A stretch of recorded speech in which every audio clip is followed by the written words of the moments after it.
Hey, welcome to session 8 of The Gathering, covering the book You Are Loved. And we are going to cover the chapters this week, the two chapters, Live Out of Control and Live Under Control. So we'll start with Live Out of Control.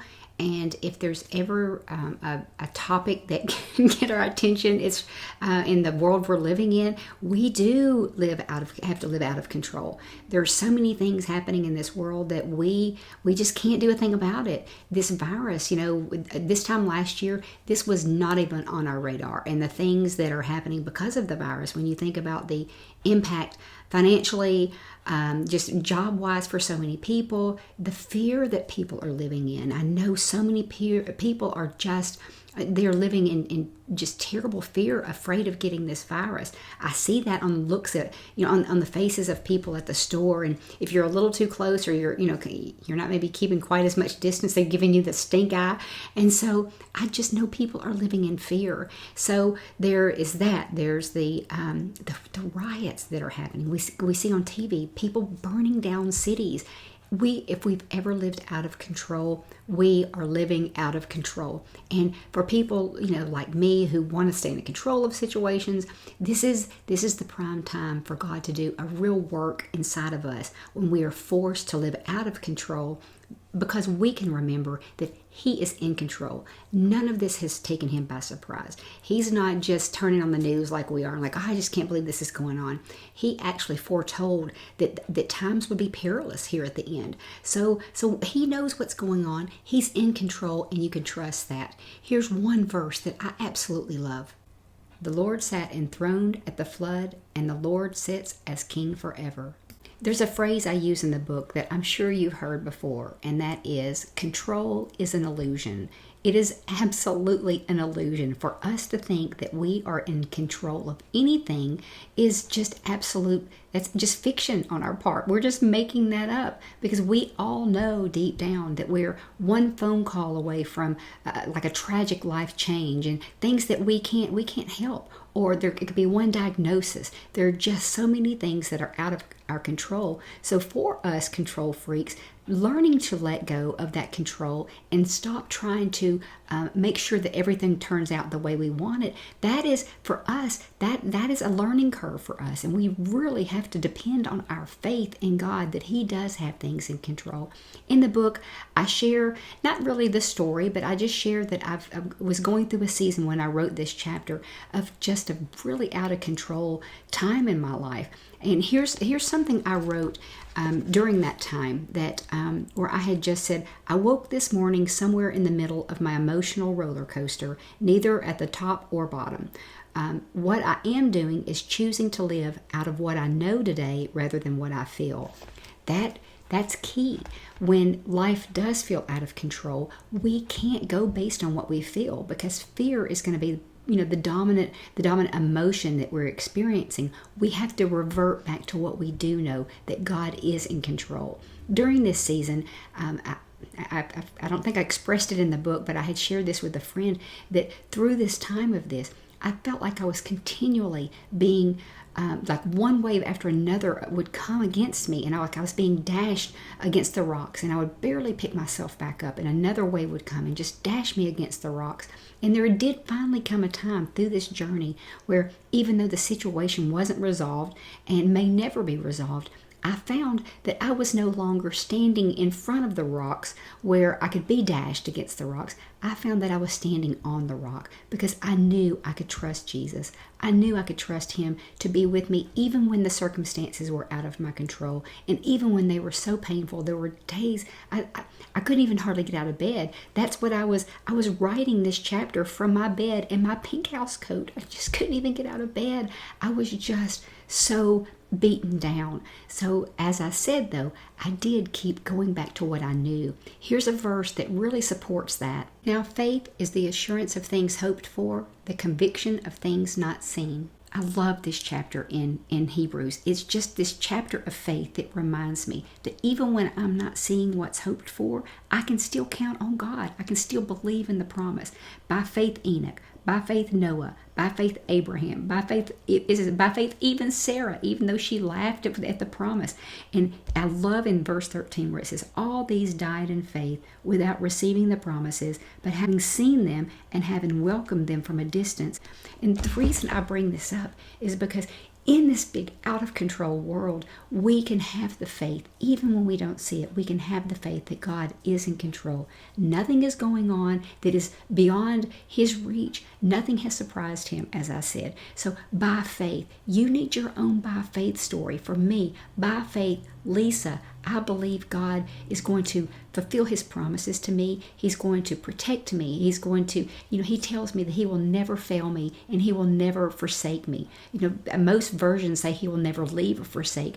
But in the NASB, which is what I read, and it's a literal translation, I've even looked up to see that in the Hebrew, it just, he will never fail or forsake me.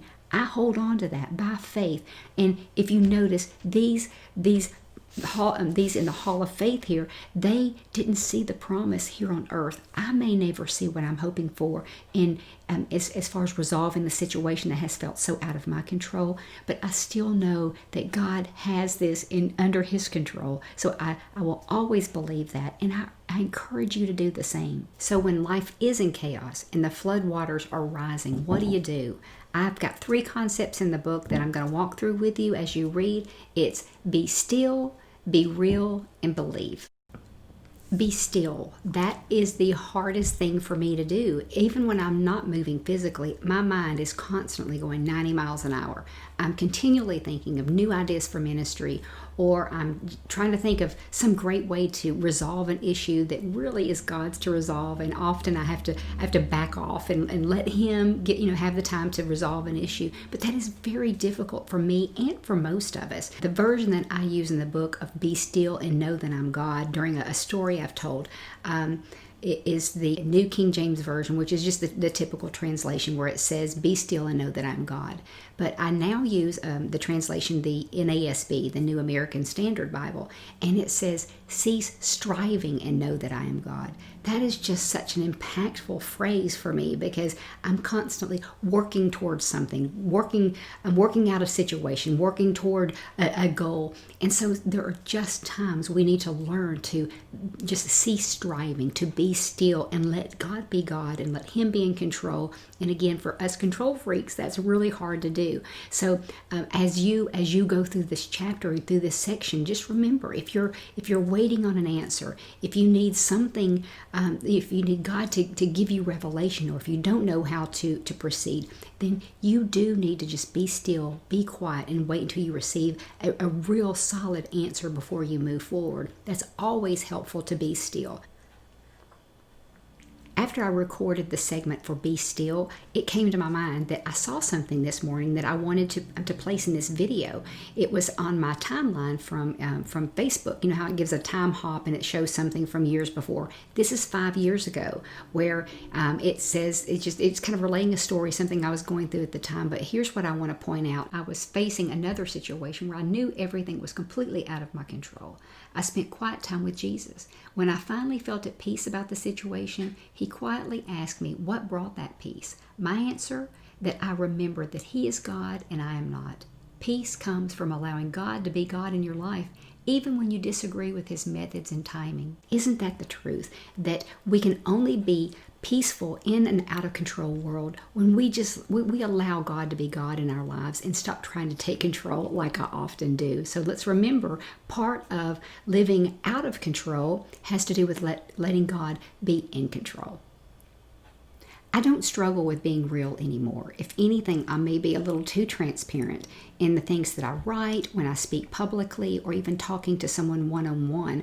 I'm really able to share a lot of my hurts and a lot of my healing, and in that way, hopefully help them to find the same kind of healing. So I am transparent. And one way this really started to become, I think, a healing journey for me was me becoming real with God. I used to be the world's best Christian faker. If anyone looked at me from the outside, they're like, oh, she's got it all together. There was one girl that a good friend of mine who shares the story still, how, we were going to be in a class together, and she's like, oh, she just has it all together. I don't want to be with her. Little did she know, I was an absolute mess about to boil over at the time, and I did soon after that. So we don't know what's going on with other people, but I know, and I knew then, I was a faker. But where I'm no longer fake with other people, for a long time I've not been fake with God. I learned to be real, to be honest with Him.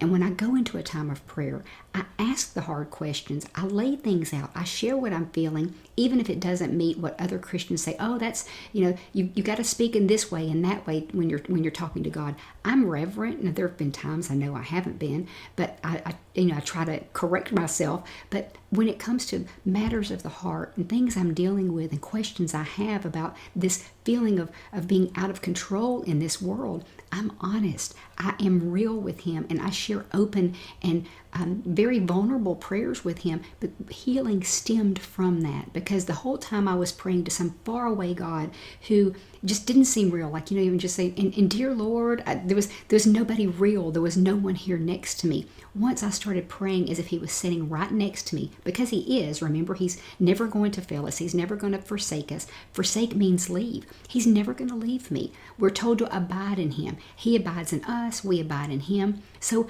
how can I not know He is right there next to me? So in speaking to that real Jesus next to me, I'm able to share real emotions and real feelings.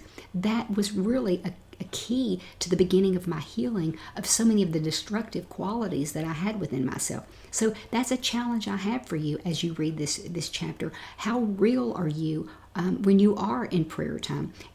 There's most pastors, I've heard this said, I hope I quote it correctly, but it's that prayer is not for us to enter in and receive what we want and what we're asking for. Prayer is a time for us to get into the presence of God and align our heart with His, to where our heart matches what He wants, what He wills for a situation. So just remember, if you're free to be real with Him and just share who you are in the deepest places and how you feel about things, only then can He start showing you how He feels, what He wills for a situation. So I can't challenge you enough to be real in prayer, and that is going to absolutely begin to transform your spiritual life and your relationship with the Lord. I won't spend a whole long time on the believe section of this. I'll let you read through it, but just know that I will challenge you in this section of the book to pray difficult prayers for the people that you love. Sometimes when we pray, Lord, do whatever it takes for this person that I love, it's a scary prayer, because often that answer will come and it will be something painful for the one you love and yourself. But we have to ultimately believe that God's plan for this person, if it takes some hard circumstances for them to come closer to Him or to walk with Him, or to be, to even find salvation, if it takes the hardest things to come, then that's the best for them. And we have to believe that His plan for them, it includes those hard times, and we have to allow the ones we love to walk through difficult times. As we've related this entire this section of the video to living in an out of control world, that when the ones we love are completely out of our control, we have to believe in God's plan, that what He does in their lives and through their lives is not something that's taking Him by surprise. It's something He has pre-planned, from the foundation of this world. So we do have to believe that. So prepare for that part of the book, that you will be challenged to pray the hard prayers for those that you love. I'll end it with this. I'll end this section. It's page 102 at the end of the Live Out of Control chapter. It says, when I feel too wounded to even pray for myself or others, I repeat these 3 things to Jesus. I know that you love me. I believe you have a plan. I will wait to see how it unfolds. There are times in a world that is this out of control, and it's this difficult and painful to live in. Sometimes our prayers can be reduced to that, and to ultimately say, even though I don't understand and I don't see what your plan is, I believe your plan is for good, and I do believe you love me. So I will continue on into the next segment, and we're going to walk into Live Under Control. That's a hard one. I almost feel like I should apologize to you for the beginning of this next chapter, Live Under Control, because I'm going to start with a verse. The fruit of the Spirit is self-control. Nobody wants to talk about your self-control. I don't. I know that that's some of my biggest dilemmas is self-control, especially when it comes to taming the tongue. So that's some of the story I do share here in this chapter. But what I couldn't have planned is that a lot of what I based this chapter on was a trip I took to South Carolina to see my son and his family. And I didn't even think about this, that when I came back, I've been back 2 days, and I'm filming this segment. It's about living under control. And so I just went and had to face the exact same issues. To be a parent of an adult child is entirely different animal than it is to have little kids where you're the boss and you get to say what's going on. But when you have grown kids, you have to be there and you have to be helpful. But being too helpful to me is kind of is a little bit controlling. I'm like, if you do it this way, see, it's always my way, and that we're all like that. I think it's my way. Is it's tried and true. You should try it this way. Even your grown kids, they have to develop their own best ways to do things. So a couple of the segments that I'll share will be tame the tongue, be helpful, love them, and go home. That's exactly what I had to work through again this time. Under taming the tongue, I will share this, that one night we had all, it's funny enough that when I wrote this chapter, they were in the process of a move, of a transition. The same happened this time. So a lot of our time together, even though I was actually there to see my new grandson, Aiden, we were trying to get their new place ready and do some cleaning. So there was one night that was just a miscommunication about how we were going to meet up and do some things. And so my son called and we're a passionate people. Let me tell you, we are a passionate people. So he's like, and we were supposed to do this, and finally I was very close to just barking back and saying, look, it's not that big of a deal. Instead, I was just able to very quietly diffuse the situation. I said, oh, you know what, that was my fault. I'm taking that because I just didn't realize we need to do such and such. So I felt fairly successful when everything, instead of blowing up even bigger because of my mouth, I was able to help diffuse the situation. So that felt like a small victory for me. And I don't know, maybe you don't share that same issue with me, but passionate people, we express ourselves passionately. So it was a great victory for me with my son, and it just helped our visit to go better. For me to live under control of the Spirit, and for the Spirit to control my tongue. The Spirit is a peacemaker. If any time that we're a divisive people, we know we're not living under control of the Spirit if we are divisive. So I was a peacemaker, and that was just a victory moment for me. Next is be helpful. I walked in and I see what needs to be done, but instead of just jumping in, I would just ask questions. Well, would you like for me to do this? And what would be most helpful? So there was another little victory for me. And love them. You know what? It's kind of what I shared in the other segment. When we have people who their lives are out of our control, sometimes our only responsibility is to love them where they are. Adam, I have shared in the book that, he's traveled a tough road, and he still in some ways faces consequences of that, but he has come so far. So I found it is certainly even easier to love them where they are, but even when they're not in a place where I would like to see them, to be right now, I still love them exactly where they are. They're a great and beautiful family, and so I'm certainly blessed in that. And then the last thing we will cover is about going home. And what I mean by that is there are times that we're invited in to help in people's lives, the people we love.